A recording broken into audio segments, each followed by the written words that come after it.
I'll be honest right away, this video is not exactly for anime onlys, but we'll talk plenty about the anime's future. In this video I wanted to talk a little bit about the upcoming problem of Jujutsu Kaisen, and especially its ending. The thing is, Gege Akutami himself, the author of Jujutsu Kaisen, said that this is gonna be the last year of Jujutsu Kaisen manga. Therefore, he's practically almost done with the whole story. And okay, I know many people who haven't read Jujutsu Kaisen manga might be thinking like, oh yeah, well that's cool, the story is almost over, he must have already said everything he wanted to say, but no, he didn't. We still have a ton of unresolved content, a ton of stuff that needs to be explained, and a ton of backstories that probably he gotta talk about before he wraps up the story. Well, in order to have a good and consistent story.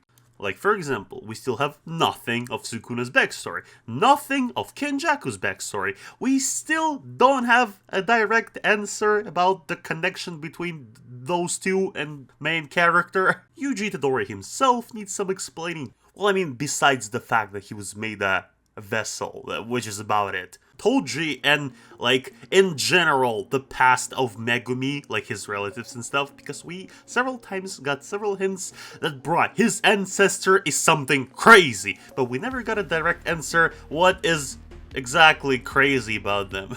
We still probably need to be explained the whole story and conflicts between the main Jujutsu Kaisen families, like all those, like, important clans that we constantly, like, mention in the story. Do you know why the Gojo clan and the Zenin clan are on bad terms? But the heads of the clans at the time got serious during a spectated match, who had both the Six Eyes and the Limitless technique. The Zenin clan had someone with the same technique as you. Bro, I'm not even talking about the whole Heian era and Tengen. Like, come on. Okay, we even forget the backstories. Okay, they're probably not important to many people. Many people just see Jujutsu Kaisen as, like, constant flow of fights. That's exactly what they want to see. Just more fights and epic stuff. The thing is, in case you, like, knew nothing about the manga, I'm gonna tell you that we're still not even nowhere near to beating, like, Sukuna, the main villain. Thing is, currently in the manga and how it's been for the last couple chapters, anytime somebody ever encountered, like, Sukuna in a fight, even if it's not a 1v1, he just beats them mercilessly.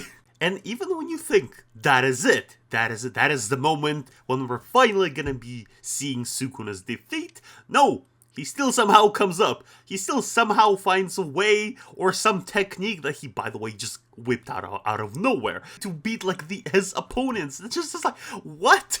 It's over, Sukuna. Time to finish you off. Hollow Purple! Ah, yes, I totally forgot about my technique. I am Gege's favorite. Haven't used it since Heian era.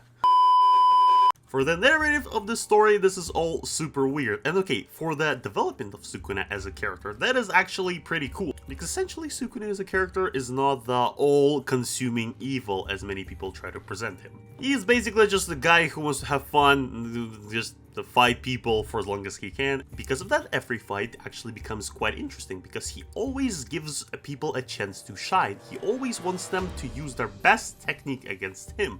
Unless it's Itadori.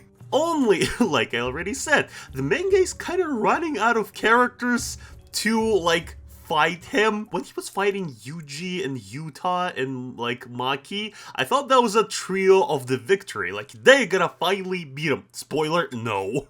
This is actually one of the reasons many people still think Gojo is gonna come back somehow. Oh yeah, by the way, in case you didn't know, yeah, Sukuna kills him. Off screen too. Live with it. Somehow our glorious chosen one, honored one between heaven and earth is gonna come back because, well, I'm not exactly sure they can even beat him. Like, they can beat Sukuna without Gojo because Sukuna is too OP.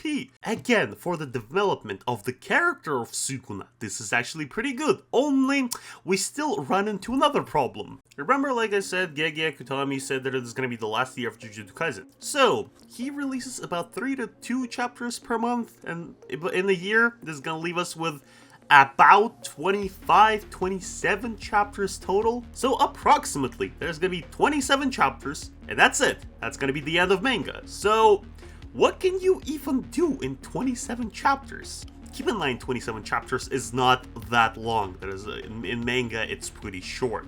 Because like 27 chapters is simply not a lot to start something new, but it's also too much to keep fighting Sukuna for all this time. And that is, I feel like, is actually a big problem, because I feel like with all those deaths of the main characters, he was like consistently inserting into the story, like as soon as there was somebody at least somewhat powerful who could face Sukuna after his like resurrection, he was just like, he will just die.